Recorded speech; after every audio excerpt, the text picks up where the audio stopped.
Hey guys, Shelby here. Just doing a little walk around video today. We're going to talk a little bit more about what I want to do with the car, what my plans are, what we've done, and just kind of, I guess, an overall recap as we get to kind of this plateau of where the car's at. So let's go ahead and start. All right, so we'll start with just a little bit of a tour of the car. For those of you that have not watched some of the other videos, this is my 2006 Porsche Cayman S, and it's got the 3.4 M96 in it. So I got this car with 62,000 miles on it. I got it in Seattle, Washington. We did a road trip back. The car had a gnarly red vinyl wrap on it. So yeah, when we drove it back, we drove about 6 hours back. It was super cool. My brother and I flew out to Seattle on a whim, picked up the car, and basically some of the things that drew me to the car was it did have a vinyl wrap on it where it had like some of the roof was black, the vents were black. There was a exposed black stripe on the front of the car on the hood. So it looked kind of janky in my opinion. I know they were trying to go for some of the throwback Porsche ideas, but it just didn't really look that great. And I think that deterred a lot of people from inquiring about the car.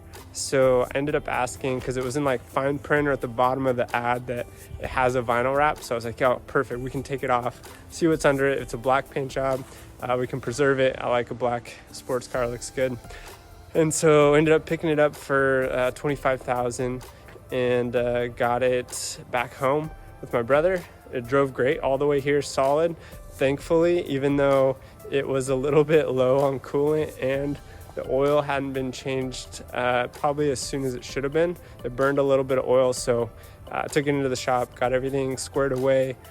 We did some of the seals, got the oil changed, did a oil sample for the IMS issue, or actually bore scoring issue, and I guess IMS as well, and made sure everything was all intact and solid and good to go before we started modding it. So what really drew me to this car is just the platform. It's a mid-engine, solid roof, no sunroof. It's a 6-speed manual, rear-wheel drive, super light at just over 2,900 pounds. So yeah, just being over 2,900 pounds is perfect for kind of what I want to do with it. I've had a lot of the cars in the past that are a little bit heavier, over 3,000 or so. And so this one's definitely the lightest car I've owned, probably besides the Miata that I had, a 1991 Miata, which in my opinion will really make this thing great for what I want to build it into, which is basically a glorified canyon ripper, or potentially going for an autocross weekend if I want, because we do have autocross here in Boise, Idaho. And then maybe if I can get to it, do a track day in Utah or something like that. I think that's kind of the goal of the car, to have it look good, aesthetically pleasing for me, just to enjoy the car, and then also have it fairly active in regards to utility of all the parts that we put on it. All right, so when I got the car, it looked massively different. If you guys check our old videos, or maybe I'll put a picture of the old car here in the video. But basically what we've done so far is remove the wrap. I've added some vinyl in areas just to clean up the look aesthetically. So we've got vinyl matching around both of the lamps on the headlights. Got the Joe Toth front splitter here, which I think is just an incredible looking splitter for this body style. I mean, look at that, it looks so sharp. Right now I don't have any clearance issues. We've got the Öhlins road and track coilovers on it with the GT3 lower control arms from Territ Racing.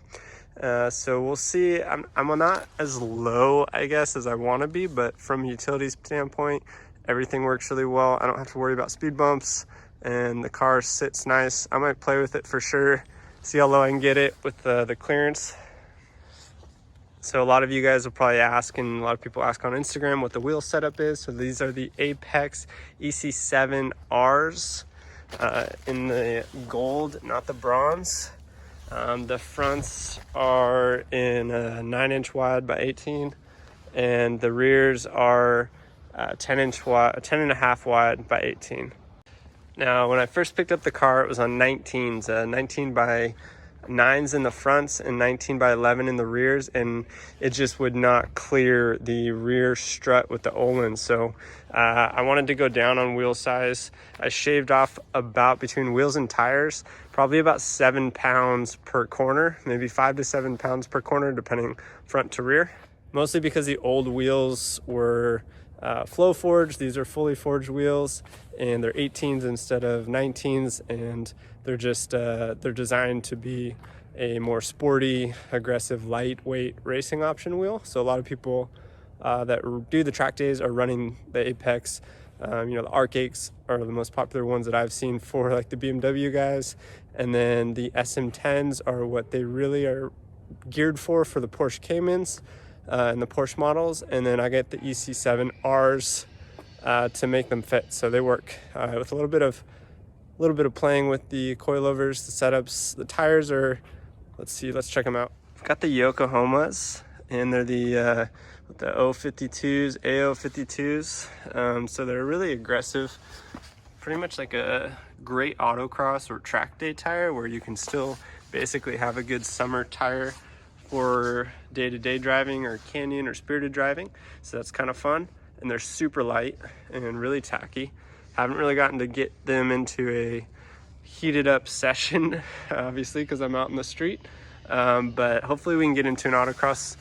Well, I guess autocross wouldn't even heat them up enough really, but hopefully we can get them into a session where I go out and drive and they heat up a little bit more and get to use them a little bit to their extent. All right, so we did the coilovers, the front splitter, wheels, tires. Another huge thing that we did after getting the car sorted out was putting the Top Gear exhaust on it. So I've got the full headers and exhaust with the 200 cell cats on the header setup, which, man, this is honestly like the best sounding exhaust that I've seen on a Porsche. Check out one of my videos where I actually show the Top Gear exhaust sound, just a little cold startup. And then I'll probably have some more videos coming soon where we really get to see what the exhaust sounds from inside the cabin, outside, drive-bys, all that fun stuff. But yeah, did the exhaust, and that is literally the best sounding exhaust for pretty much half the cost of any of the reputable brands that you might see for these cars on the market. And then on the back, you guys probably noticing this right off the bat, is this PDI ducktail. PDI is Design Innovations out of the UK. Gentleman over there that's he's an engineer. He has a huge passion for the 987 line of cars and is putting in some innovation on bringing those things to being relevant today in terms of just styling, making them a little more customizable and still drawing from the classic Porsche heritage. So I think it's awesome. I'm always saying this is like the first one that was in the US. So that's kind of cool. And I think it looks great on the car from all angles. It's pretty sick. The side splitters down here, these are Maxton side splitters and have a Maxton rear diffuser. My personal opinion, the side splitters are awesome. The rear diffuser, I personally just do not like. It kind of opens up the bottom instead of going in line with the flow of the car. So I got the Joe Toth rear diffuser as well that's coming in. So that'll look insane. And we got LED lights, replacement lights that really just update the whole look of the car tremendously. So when you're, let's see, yeah, LED spars for all the turn signals, your brake lights, makes the car look like it was actually current in terms of timeline and technology. The car needs heavy paint correction, so I haven't even started doing this yet. Let's see if you can see any. It actually doesn't look too bad here, but there's a lot of blemishes, a lot of issues with the paint. And so my plan is to get it all cleaned up come spring, maybe do some car shows and stuff like that for the weekends, and get the tint either removed or replaced so it all looks in line with just kind of the cleanliness of the car, hopefully, when we get there. Oh, another thing that was vinyl wrapped is the side blinkers. They're super bright white before, so they stood out. Now the car looks just a lot cleaner like this. And then I got some stuff coming in for this guy, and also for right here. If you guys know, then if you know, then you know. So yeah, that's kind of what's on the car. The car came with like a handful of mods, which was kind of cool when I bought the car. So it had the GT3 RS throttle body and plenum style setup on it already, which is cool. It has the short shift kit set up already in the gearbox, which is sweet, and the cables are done as well. And then what else does it have? I don't know, I don't think much else. Oh, it has solid mount engine mounts, which is pretty crazy. Don't really see that often, but I guess it, oh, and has a light and flywheel. I always forget. So it has a light and flywheel, stage 2 clutch. I don't recall exactly what kind of clutch it was, but it is super, almost annoying, but it makes the shifting amazing. All right, so that's basically an overview of the car right now. We did the decals, a little homage to Porsche, a little old school, tying the gold. I've got a couple more things on the exterior that I want to do. I guess I'll jump into what I'm going to do with the interior. All right, so inside, pretty much bone stock here. We've got the stock black interior, stock. The only thing we have aftermarket, we do have an Alpine deck head unit in here that has CarPlay in it, which is sick. I did spray paint these black, which eventually I'm gonna wrap, probably get these professionally wrapped, all the trim pieces to match. Probably be, quite honestly, in a gold sheen to match everything outside of the car, just to keep everything consistent. I love the sports chrono package. It just looks cool. Probably won't ever use it, but it's rad. Might use it for like a boost gauge in the future. We'll see.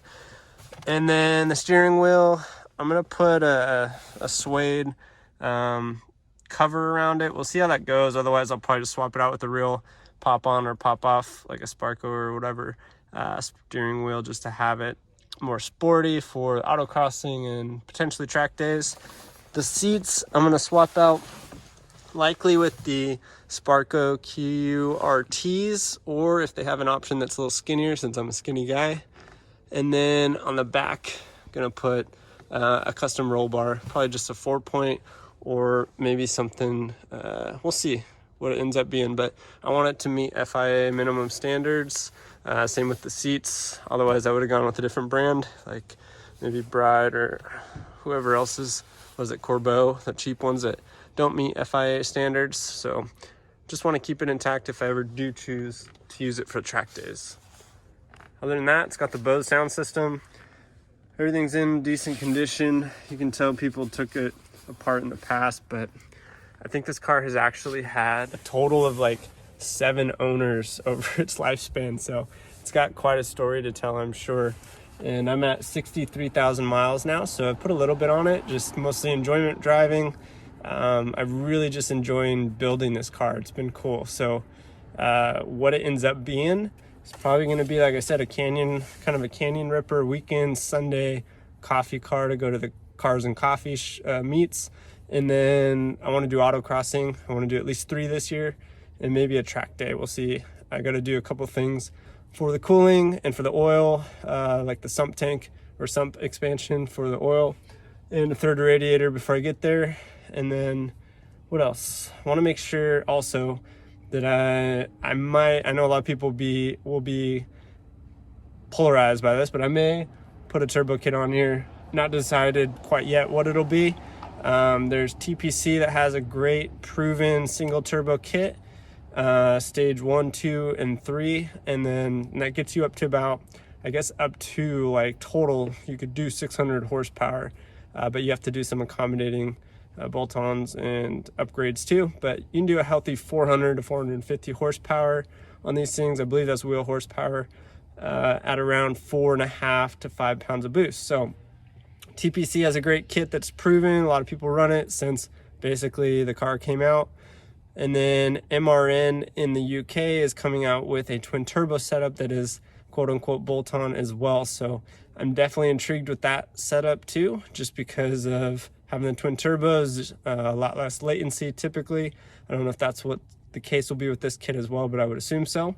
And yeah, it could be kind of fun. So that's kind of the plan. That's an overview of the car. Hopefully you guys enjoyed the video. I hope you guys get to comment and tell me what you guys want to see, what you guys like about the car, what you don't like, any types of particular overviews about the car that you really want to see and get more info on. I could be more than happy to provide that. And yeah, have a good one. Hope you guys enjoyed the video. Thanks. Want to be in my vlog? Want to be in my vlog? I never know what to say. All right, babe, what do you think about the car? I think it's great. I think you need to find a track now. The streets are my track, babe. Oh. Just kidding. Almost baby D time. Mm-hmm. Yeah, excited? Right. Yes. Oh, We she's have to. gone. We need Are you to. shy? I don't She's know so what. shy. I never know what to say. I don't either. Mwah.